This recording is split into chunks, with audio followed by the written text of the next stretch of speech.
2nd of November 2025, and you are on the Sunday Show with me, Chris Steyn, the NdB Sunday Show with me, Chris Steyn, and political analyst, Professor Theo Venter. Welcome, Professor. My pleasure. May we start with the hot topic of the Madlanga Commission, particularly the evidence of witness C, telling the Commission that tenderpreneur Cat Matlala had, post his arrest, confessed to paying millions to suspended Deputy National Commissioner Shadrack Sibiya. Yeah, and let me say, tongue-in-cheek, one must not criticize all the potholes in South Africa every day, because this one pothole brought about the stopping of a motorcade that was speeding, and so the police could get hold of Matlala. That to me was a funny part of this whole event. They had this, whether they were chasing them or just following them, that wasn't clear from the evidence of B and C, mostly C, anonymous C. But in any case, he wanted to talk to them, and it seems to me that general discussion, and it is fascinating that he allowed them to tape what they were saying on a phone with his approval. That means whatever he said on that tape is fairly admissible in court because it's with his approval and with his full knowledge.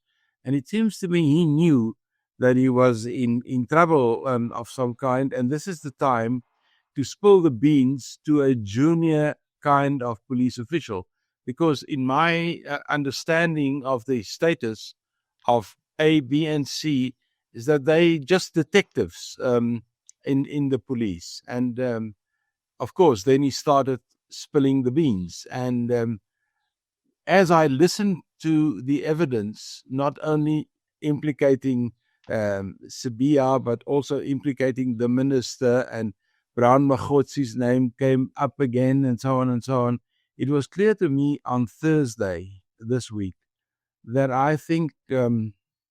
Mchunu, the best way for Mr. Mchunu to deal with this situation is to resign and maybe negotiate for an ambassadorial post somewhere. There are a few empty posts at the moment, as we know. But I think politically he has had it. And I think Shadrack Sibiya, in the beginning of the Madlanga Commission and the ad hoc, I was kind of ambivalent on Sibiya, because there was the Mkhwanazi allegations, and there was the Masemola almost confirmation of those allegations. And then Sibiya came with a different story. And to me, elements of that different story made sense, kind of. But I think with the evidence that we got from C, it seems to me that money got to Sibiya, and that Sibiya and a few other cases also outside of Madlanga shows that Sibiya is probably somebody with more trouble than not. And now the important element of the Madlanga Commission, if you look at its mandate lists a number of things that it must investigate and make recommendations. And one of it is the employability of senior members of the police. In other words, they may recommend that the president fire A, B, or C.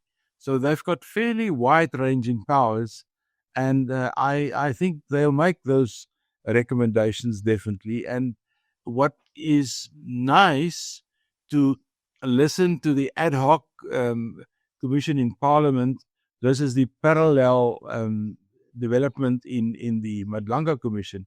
The Madlanga Commission is doing things very commission-like, very organized, and the legality and how it is done and the questions being asked is straightforward. You can see where they're going. In Parliament, it is a little bit of a let me call it a little bit of a political gemors in a sense, because every political party is asking whatever they want to. Sometimes you have this single members that is making it a case about themselves and so on. But very important issues are coming from Parliament, especially on oversight and on authority and these kind of things. Those are quite important. But you are right. The evidence of C so far this week was, I guess, the main story. And on the heels of C's evidence, we had fugitive prophet Shepherd Bushiri making claims that up to 12 million was being extorted from him by corrupt hawks, and he also implicated a General Sibiya. He said they wanted increasing amounts for his protection and for his family to remain in South Africa, and the Malawi court has now blocked his extradition. Yes, that extradition was at first allowed at a lower level, lower court, but the higher court in Malawi has stopped it. So Bushiri is now free to speak. And I guess on a totally different note, Floyd Shivambu can now visit him as in a legal way without being fired. Well, he won't be fired from his own party, but that was an interesting link to Bushiri. Yes, I think his claims and how he said it sounded to me like there can be some truth to it, because they're referring to the farm north of Hammanskraal. Now, I'm not sure whether it's on that extended game lodge where there's a lot of lodges called Dinukeng. It may be there. And the other thing which was fascinating to me this week was that Shadrack, it seems to me, was very much involved in the taxi industry and this corrupt network of taxi industry with Mkhwanazi as the big mafia boss. And when he died, basically went to Matlala for the same kind of you keep my hands clean and I will keep your hands clean, or you keep my hands filled and I'll keep your hands clean. And we also know, and I think this is what we can expect in future happening, that these killing squads and the method that they're following, same firearm, different cases and these kind of things, that's typical of the hit squads in the taxi industry. And we know that because there has been task teams like the political killings task team. There has been a similar task team on taxi industry and taxi violence, and they found these kind of things. It is in the taxi industry, especially long distance taxi industries, it is a war out there, and it is actually tragic that on the one hand the police is trying to curb the taxi violence because it emerges anywhere at any place. This week, while this commission was ongoing, 2 taxi bosses were killed, I think in Pretoria at a taxi rank somewhere, Haramkua. So it's an ongoing thing. And when you look at these things, the difficulty we have, and can I just jump back to one of the evidence that we got this week from the guys working at forensics. We've got the skills and we've got the equipment to link a cartridge case to a firearm. And we've got the skills and the methods to link a bullet to a specific barrel. And we can link the bullet to the cartridge case. And we can link all those things to a firearm. But unless you've got evidence that that firearm was in the hands of somebody, in other words, you need proof that whoever killed Mr. X or Mr. Y, he must have had that firearm in his possession or he must have used it, then you're dead in the water. You can have all of these cases. But if you don't have an immediate kind of tracing of that firearm, and in terms of police policy, standing operating procedures, you need to get that firearm within 48 hours. Otherwise, whatever DNA sits on that firearm or fingerprints or whatever, it has lost its integrity. You can't really use it. So there's a lot of things happening, but if you look at very, very clear-cut investigations, what to me came out of all this evidence, apart from the stuff that you asked about Shadrack, Sibiya, is that we are completely under-equipped in terms of forensics and our forensics laboratories and trained people to do the work quickly. It was fascinating. It was so fascinating that the judge asked this one guy, it was a captain with the rank of captain, that was working for the PKTT. He said he received the evidence, and he compared the evidence, shells, cartridge shells, and then he wrote a report. So the judge said to him, but I see you received it, let's say, on the 3rd of the month, and your report is dated the 3rd of the month. So you did it in one day. He said, yes, sir. He said, now what's the average time that the police take for evidence and the investigation? He said, 30 days. He said, but you did it in one day. He said, yes, sir. I'm focused. I can do it in one day. And we've got a policy, PKTT, Mkhwanazi. We've got a policy that you must deal with it in 3 days. And that means if you've got a firearm and you can deal with it in day one or within 3 days, then the integrity of the evidence on that firearm is still intact. So there's a very important lesson that some things are happening in the right way and a lot of things are not happening at all. And that applies to DNA samples. It applies to other firearms. And it's just fascinating how a single event, the killing of a tragic wrong guy, Armand Swart, led to these things, and then a pothole brought all of these things together. Fascinating. Because so many people must have known. I mean, for a very, very long time, allegations have been made to me personally that General Sibiya is the fairy godfather of the underworld in Tshwane. I have asked him repeatedly for an interview via Mr. Paul O'Sullivan, even prior to the allegations being made at that press conference in KZN, and subsequently, I've been told he will give me an interview after he's testified. Let's see. Meanwhile, well, in response to that, my knowledge about O'Sullivan is very limited. All I know is that he pitched at a very high level with Mr. Finish and Klaar when that case was going on with the previous national commissioner or the one before that got caught with what was his name? It will come back right now. But what astonished me is and I must admit, I had a soft spot for Shadrack Sibiya.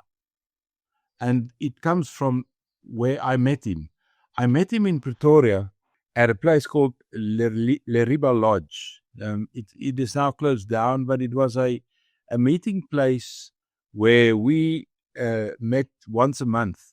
A lot of us, political commentators, economic guys, Davie Rood, Mike Schuschler when he was still alive, and Kobus Bester and Piet Kroukamp.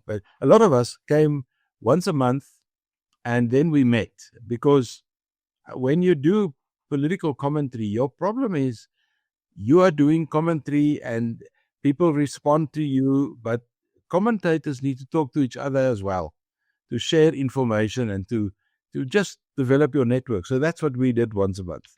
There was a lot of good food and some very quality wine involved as well.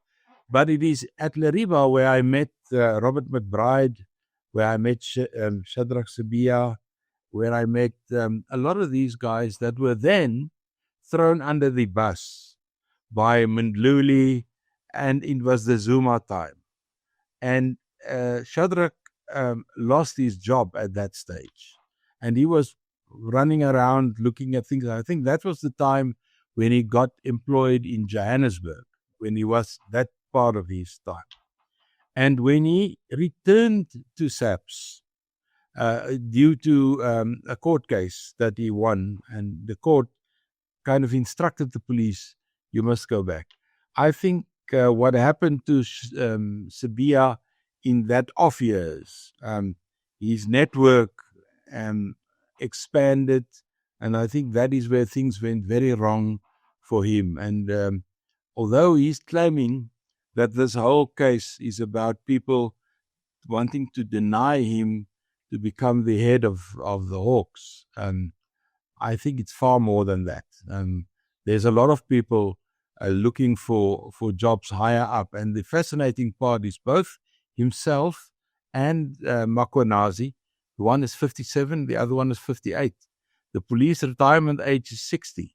So they've got a year or two either to get promoted to the rank of or the position of National Commissioner, because if you're 59, they can appoint you for a period.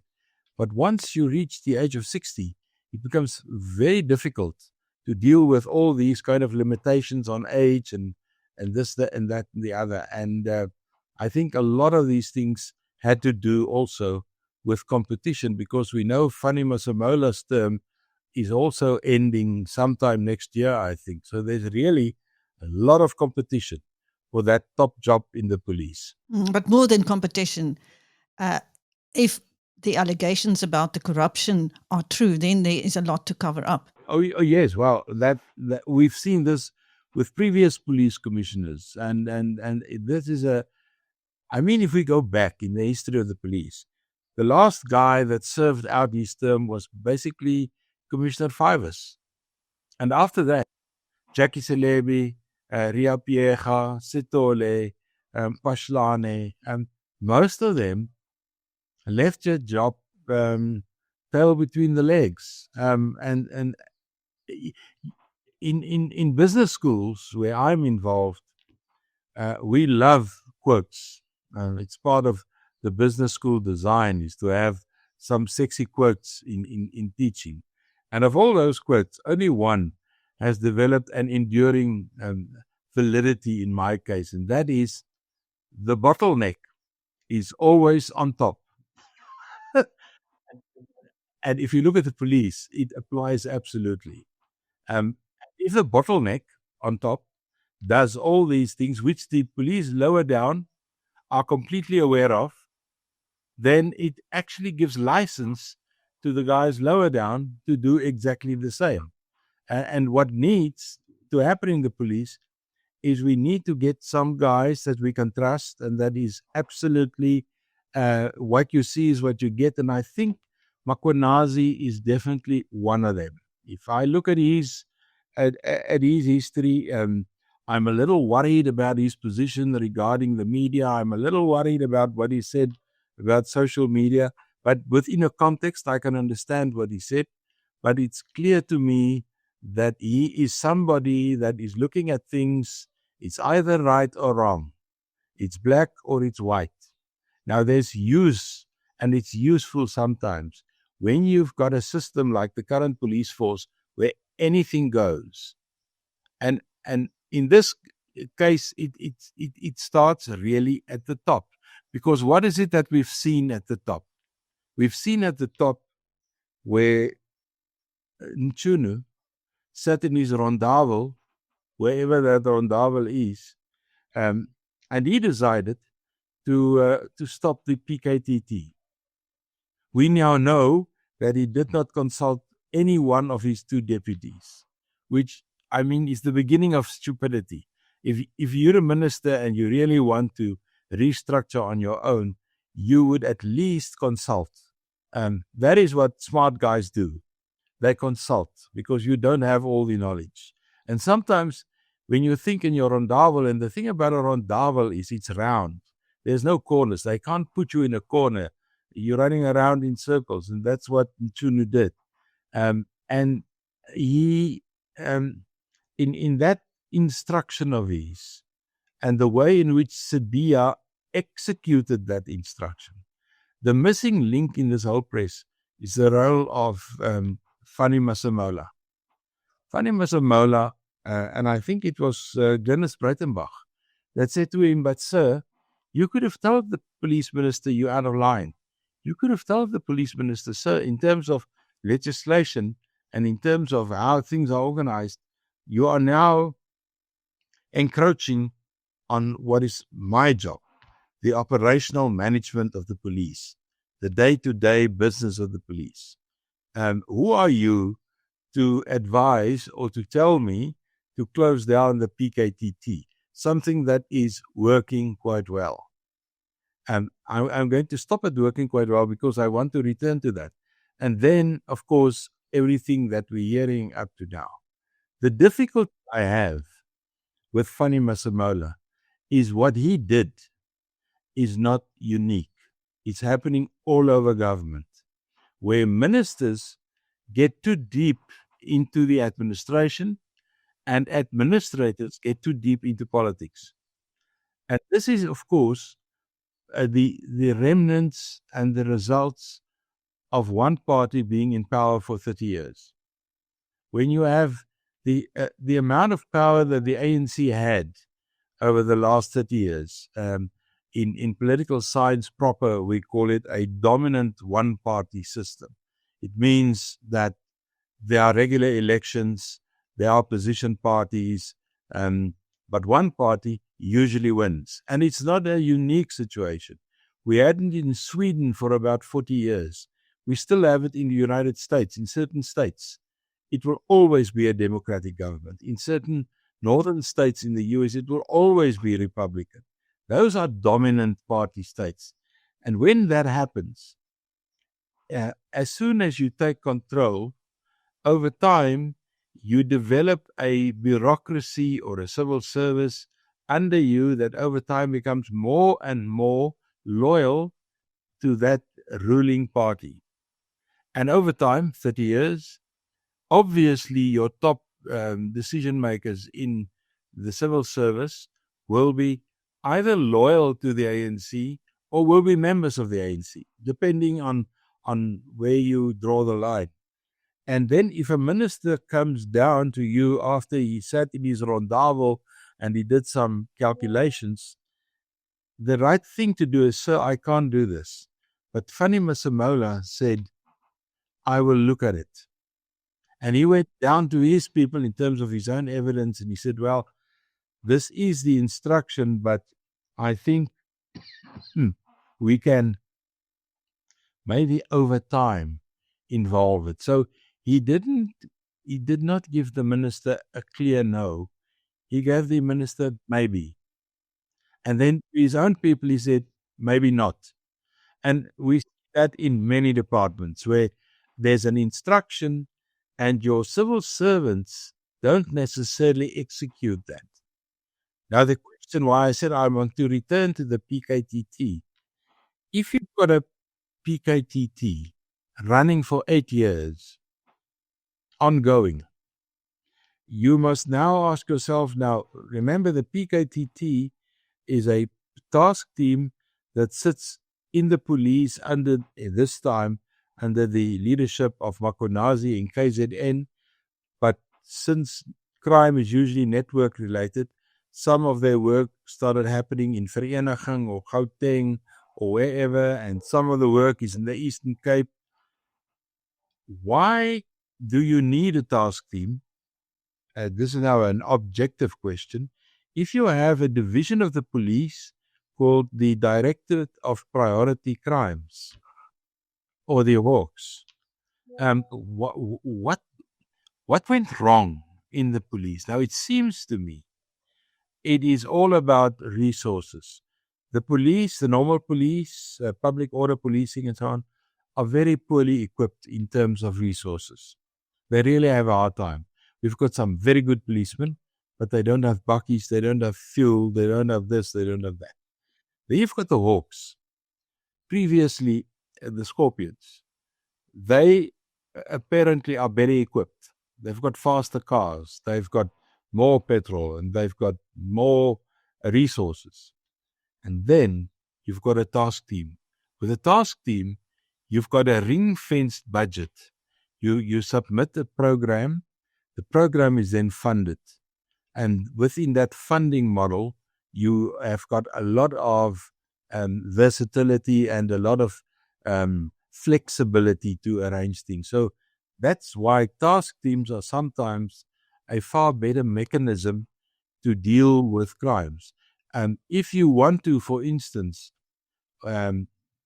say you want to declare so-called farm murders a priority crime, nothing would happen because it's too widespread. It's all over the country, and it is probably not going to work. So that claim by people, let's make it a priority crime, I don't think is going to work. But if you've got something that is pinpointed, like the killings in KZN, and I mean in the beginning of 1994, in the first 2 terms of Popo Molefe as premier in Northwest, I was very close to government at that stage because we were part of an academic team between Stellenbosch, Potchefstroom, UNISA and Tuks that helped train the new MECs and the premiers. So we had meetings with them every month where training took place. It was a project that was, I think, funded by the European Union in the early days.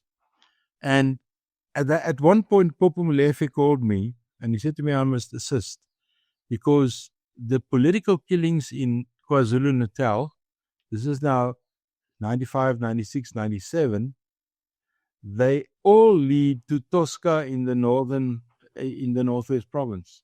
What happened at Tosca? Apart from being almost Kalahari and apart from being a very good hunting area and some good cattle farms, there were people placed that came back from the Angolan War, the FNLA, that we incorporated into the South African Defence Force, but we didn't know what to do with them. And then after the war, the promise was kept. They came back to South Africa, and we parked them there at an old asbestos mine, not far from Tosca. The only thing they knew at that stage what to do was to kill people because they were mercenaries in one form or another. And the taxi industry utilized them traveling from Tosca on a Thursday, and then on a Saturday, you'll have the several killings of whatever kind, and then on Monday, these guys will be back in Tosca, and there's no trace. So we've had this before, and we've seen it before. So a task team works best in that kind of situation. But this is something where the Madlanga Commission and I think Parliament, through the ad hoc, will have to deal with in a very specific way, hopefully, recommendations that can be implemented.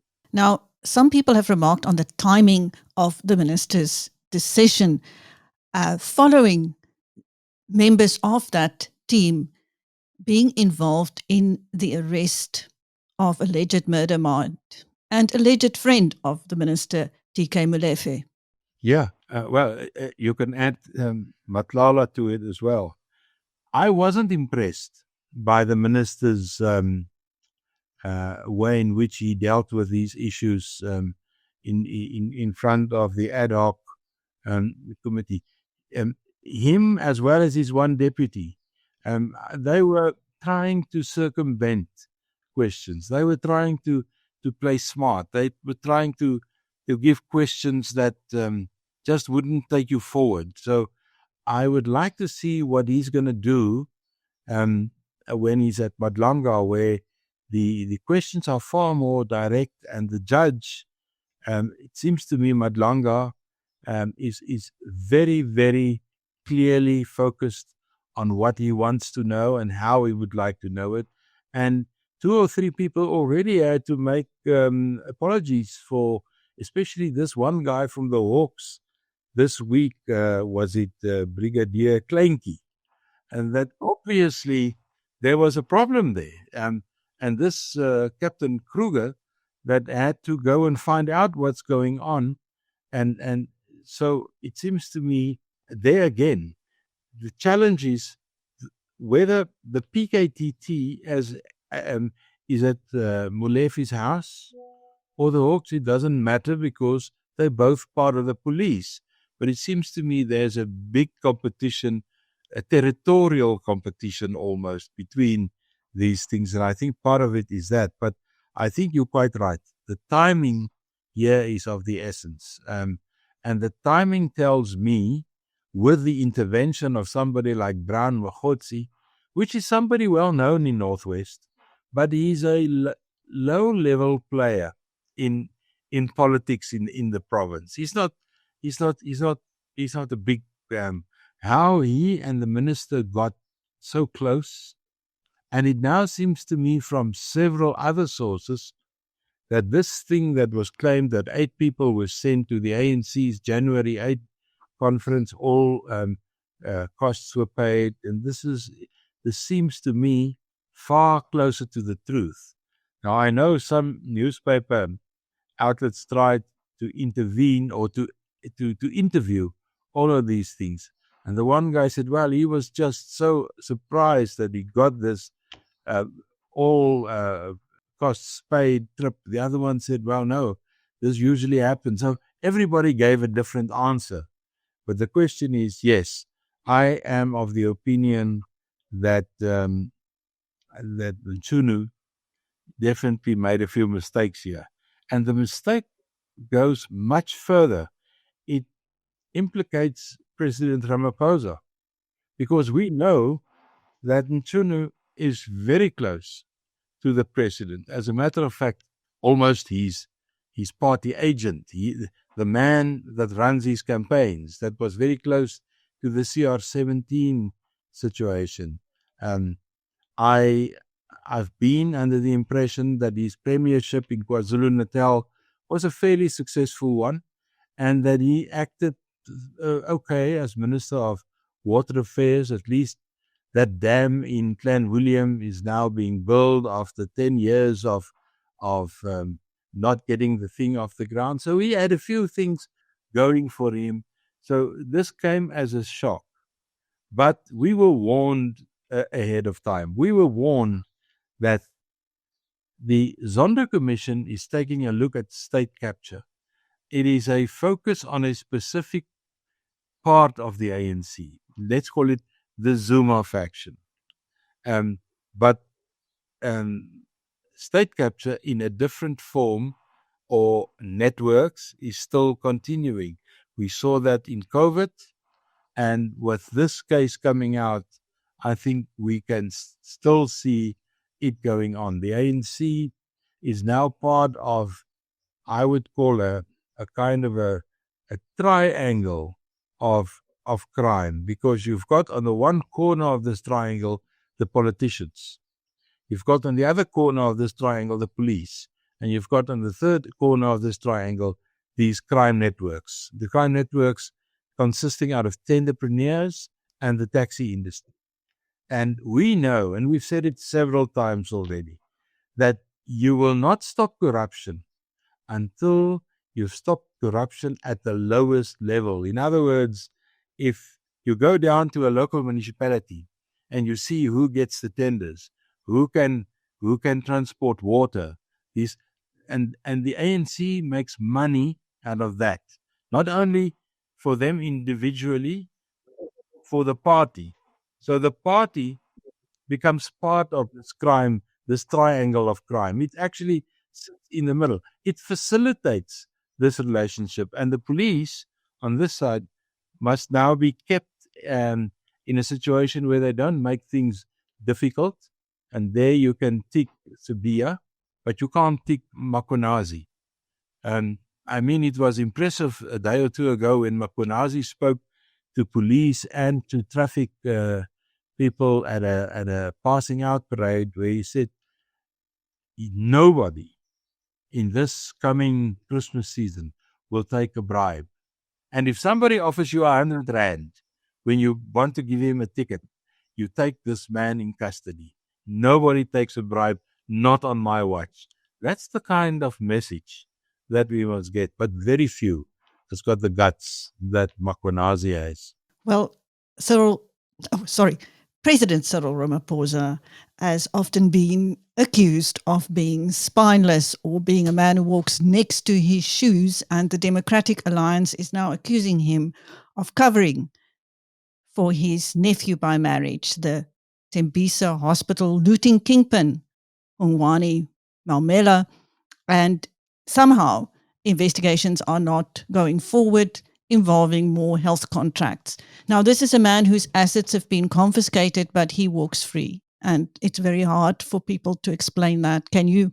Well, yeah, you see, the Hawks has got this unique thing that developed through the Scorpions, and that's the asset forfeiture unit. They have that instrument which the police don't have, and they've used that in the Maumela case. But we know the president now for a few years, and we know that he acts only when it is absolutely necessary and when he has made sure that his bases are covered. So I don't think, the Pala thing is still out there. And the question that one would ask is, okay, we will never really know, and well, that's the current case, what happened there and where the money came from and how it is that there was a transaction. The buffaloes are still on the farm, but the crooks that took the money, the low-level guys that break either few Namibians, they are currently in court. So it's a very awkward situation. And the understanding is that Ramaphosa wanted to resign in line when Pala, it was in December 2 or 3 years ago, he threatened to resign due to this case. And I think the fact that the ANC convinced him to stay provides him with a kind of a guarantee. But I think where we are now, and several other situations with a GNU that is on very loose ground, is making things for Ramaphosa very, very difficult. Sunday Times is speculating about all kinds of meetings. We know the ANC's trajectory is a downward slope. It's not a renewal slope. It's not an upswing of support. We know already by now that the local government elections will be very difficult for the ANC to make the same kind of victories that they have in previous elections.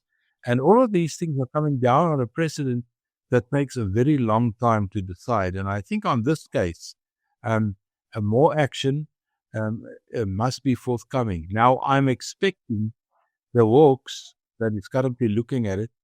Remember, they made available that document on corruption at Thembisa, where names were mentioned, which means the investigations are far advanced. So I'm of the opinion that we may just see some things happening, because when the parliamentary process started and when Madlanga started, suddenly we saw a few arrests, but previously, so it's happening, and I hope this thing brings about a level of urgency that is needed. I'm just worried about the collective damage that is happening. And the difficulty of, if we want to simplify it by saying, who are the good guys and who are the bad guys? Because sometimes, if you listen to Mkhwanazi, he can do things that put him in the bad guy bracket, but he is more good than bad. So it seems to me most of these top brass of the police are well, I don't want to call them corrupt, that is too strong, but I think South Africans in general have lost confidence in the top brass of the police. But if you talk to ordinary South Africans, the good policemen, the ones that really doing their work, you'll find them as a station commander in Beaufort West or in Wesselsbron or in some of these places. They are good policemen that are doing their work to the best of their ability. The question is, why are they not coming through? And that is the case. Crime intelligence. while we're talking about this, Dumisani Kumalu is missing in action for the last 2 or 3 weeks. He did well for 3 days before Madlanga and then suddenly fell ill. Now, I'm not sure what kind of illness. Flu usually will take you a week or so. A heart attack may keep you out of business maybe for 2 weeks. So I'm not sure what's happening there, but there's definitely in Afrikaans, we would say there's a vrotko in crime intelligence. And that, to me, is probably the weakest link in the police, is crime intelligence. And now remember, Sibiya is head of all detectives, and crime intelligence used to fit in under him as a deputy national commissioner. Now they're making it, and they've got different reporting lines to take crime intelligence away. But if there's a need for a remake, that is crime intelligence. And another one that I would suggest is to return to the design of the Scorpions pre-2007, because the biggest single problem with the Scorpions then was the Scorpions reported directly to the president and not to a minister. The Hawks, as the remake of the Scorpions, they took that direct link to the head of state away, and they've put it into the police, and you're now reporting through a minister to the president. And that's exactly where we sit. So we're now paying a price, and I know this is a Sunday talk, this is not a history lesson, but it takes us back to 2007. A lot of these problems that we're currently experiencing goes back to 2007, and we're now paying the price. Now, sometimes it takes decades for the truth to emerge, as we have just seen when the KZN High Court found that former Nobel Prize laureate Chief Albert Luthuli was not killed by a freight train, but was beaten to death by the security branch. Yeah, I'm not surprised by that. We had a very biased judicial system prior to 1994, and remember, the people must remember the design of our court system. In my view, looking back, the most radical and the most important change in South Africa in 1994 was not the move from a single member constituency system to a proportional system. Neither was it the move from a selective democracy to a full inclusive democracy. It was the independence of the courts. Because prior to 1994, the courts were subject to the sovereignty of Parliament. After 1994, the courts were independent. They can now decide their own things. And a lot of the ministers, not ministers, judges in the previous dispensation were good judges, but of course they had sympathies with government. They were either National Party members or Broederbond members or whatever. So your court decisions sometimes were very awkward, and one could in most cases where the ANC were involved, or so-called terrorists that they were called then, I think less than objective judgments were made. And I think we will hear something similar about the Craddock Fall. The tragedy of these cases, of course, is it's only taking place now, and the evidence is old. Most of the people that could provide good evidence either are old and fragile, or they've got dementia or whatever. So it's difficult to make these cases. But yes, it does not surprise me that is the outcome. Lastly, former President Thabo Mbeki is still maintaining that there are still apartheid agents in the African National Congress and high up in leadership, causing trouble.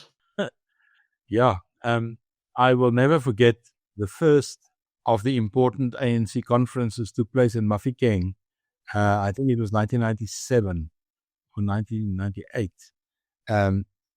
In the row, Mandela was then chosen president, but he indicated that he will only serve one term, and when his term is over, he's going, which is statesman kind of things, which he was, of course.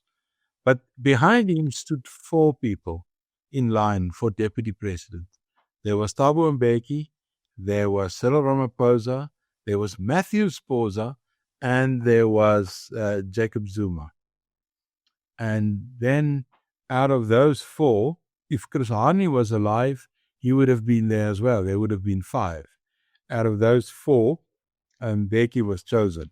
And immediately, within the ANC, there were stories about conspiracies that Thabo never really succeeded in his military training in the Soviet Union. As a matter of fact, even if you read his autobiography, he said that he was more interested in the political developments than in the military development. So he wasn't. And if you listen to Jacob Zuma later on and other people, then they will tell you that Thabo wasn't a good soldier. But it's difficult to say these things when this guy is the president. And it is difficult to say these things when he's in control. And then, of course, after the death of Chris Hani, there was these rumors that Thabo Mbeki is actually a CIA agent. And MI6 was mentioned in it when you get to somebody like Buthelezi and so on and so on. Which, if you look at it objectively, some of it must have been true. Because the Big Five then, this is not Matlala's Big Five, this is now Canada, America, United States, Germany, I can't remember the 5th one, that were involved in the transition. They must have had their people high up in any organization. That's normal. That's how intelligence operates. You have people close, you've got people inside, and you've got people that provide you with information. And it happens all over the world. It happens all the time. And in the case of the ANC, what made them especially vulnerable to these kind of things, and this is where Thabo Mbeki is also still vulnerable, and that is the lack of resources. They did not have money. If you listen to some of the stories that happened in Tanzania and some of the camps in Angola and some of the camps in Zambia, they really had a hard time getting money, paying for things. So whenever somebody provided them with money, they took it. And you know, it's a situation that's playing off in front of our eyes again. If you pay Sibiya X, it is alleged, then he can make your problem go away. If you're a bishop or if you're a taxi boss or whatever, if somebody provides you with money in a brown envelope, it means he wants something. It's not Father Christmas that wants peace and bless everybody and have a nice time. No. When money moves from one person to another person and politicians are involved or police are involved, it means it's something for something. Something must happen. And Thabo Mbeki tried its best. He developed into a statesman of note, especially in African politics. But his situation over the last year or two, to me, was sometimes very paradoxical. On the one hand, he says to his brother Ramaphosa, you must have a national conference or a convention. And then when the national convention takes place, he's not happy with the structure. Then he doesn't support it. And then he supports it, and then he doesn't support it. So your role as an ex-president is not to be involved in politics. That is, of course, with the exception of 2 people. And the one exception is Donald Trump, and the other exception is Jacob Zuma, because they can't keep these roles. If they play chess with you, they'll move the rook like a bishop. That's what they do. And therefore, somebody once said that if you put all the English curse words together on this Holy Sunday, you get a new word, and it's called disconfocilation. They have the ability to disconfoculate the political situation. But the other guys, they stay basically in the lines. And Thabo Mbeki, I think he will battle that albatross around his neck for as long as he's involved. I wonder what they will say about President Cyril Ramaphosa when he is no longer president. I think Cyril Ramaphosa is a very well rounded politician in the sense that my view is that he's a far better diplomat than a politician. In other words, he can say nice things, he can have good speeches, he can be very, very nice in terms of dealing with conflict situations and these kind of things, because he got skilled as a lawyer in the old COSATU and the National Union of Mine Workers, negotiating with Bobby Gotzel and with all these big guys. So his skills are very, very well developed, but he does not like a head-on fight. He's not a good politician. He takes too long to take decisions. He's sitting on his thumbs doing nothing. Take, for instance, the legislation on appropriation without compensation, or just the Appropriations Act. He signed the act knowing that 2 or 3 of the clauses is unconstitutional. And then when it is challenged in court by political parties and interest groups and this and that and the other, he then acknowledges in front of in his affidavit that he accedes to the fact that clauses so and so is unconstitutional. Now, why on earth would you sign it if you know it is wrong? And I think we're going down a similar track with the national health insurance system. We know already that it's unaffordable. We know already that there needs to be a different model. And if I listen to the board of all the medical insurance companies, they've got some very innovative answers, and there's several other things that we can do. But the current model he's running on with his man from Limpopo, Mofele, they stuck to their guns on this one, and I think they just plain wrong. Earlier you mentioned that it might be wise for former Minister Mchunu to take an ambassadorial post, but in the light of what happened to another former police minister while ambassador in France, I don't think he's going to appreciate your suggestion, Professor. Yeah, no, that was just tongue-in-cheek. But my honest view would be that as a politician, Mchunu is a dead duck. I think his position currently is fatal. And usually when these things happen, smart guys can see the escape routes. And if they ask me what to do, I would do the following. I would take him out of politics. I will put him in Luthuli House. I will make him the elections manager for next year, which means you keep him very busy. You don't see him often. He then becomes a deputy to Fikile Mbalula, which will, of course, be the face together with Ramaphosa in the coming election.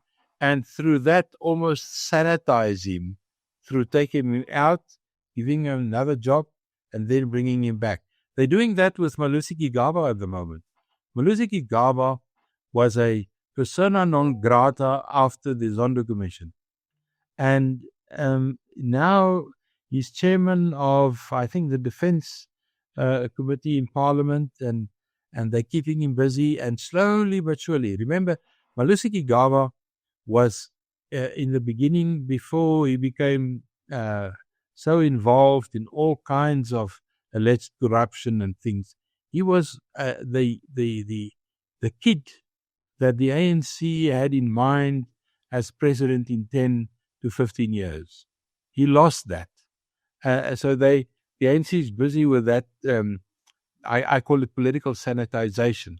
And that's probably what will happen to Mchunu. But I can't see him as a presidential candidate.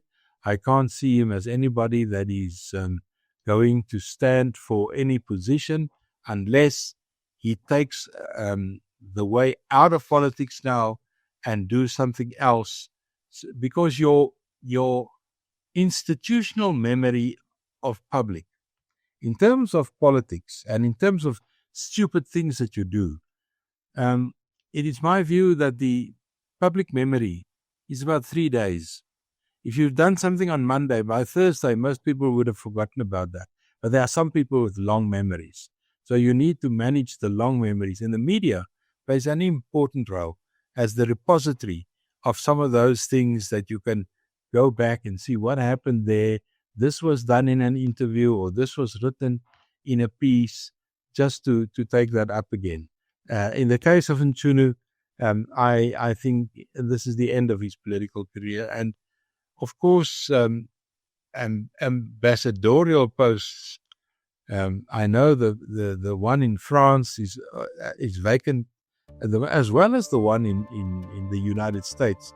But I also don't think he will be much appreciated by the Americans. So I think give him a local job. Don't send him abroad. Thank you. That was political and policy analyst Professor Theo Venter on the Sunday Show, the NdB Sunday Show, with me, Chris Steyn. Thank you, Professor. My pleasure.